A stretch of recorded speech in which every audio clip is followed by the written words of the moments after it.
Tinarget ng Transportation Department ang mga jeepney sa Taguig na pudpud na ang gulong o depektibo ang ilaw kaya takaw disgrasya. Mahigit 20 driver ang tiniketan, kabilang ang ilang pumapayag magpasabit sa estribo. Nakatutok si Chino Gaston.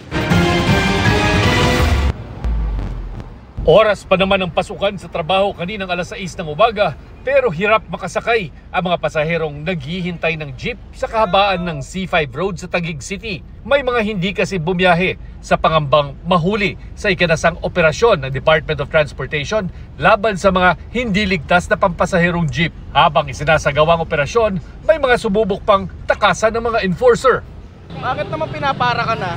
Parang wala ka namang nakita. Respeto na lang sa enforcer. Grabe kasi sir. Lisensya. Traffic, pinapara ka na, sa gilid ka eh. Pinilit mong gumitna.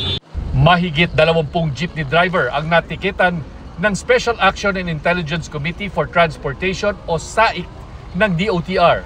Sinita ang mga jeep na kalbo ang gulong, depektibo o kulang ang ilaw at may mga pasaherong nakasabit sa likuran.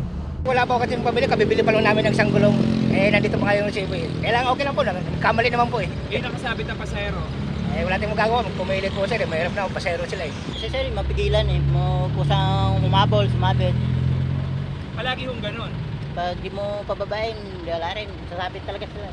Pero para sa ilang tsuper, walang problema ang paghihigpit ng DOTR. Okay lang sa amin yun sir, for safety din yun sir. Ayaw lang namin dyan sa yung sa modernization kasi sir, kasi masyadong mahal. Humingi ng paumanhin ang DOTR sa mga pasaherong naabala pero para rin naman daw ito sa kanilang kaligtasan. Nakakaabala po talaga sa mga pasahero, lalo po sa mga estudyanteng pumapasok. Tsaka sa mga nagtatrabaho din po na nagko-commute lang.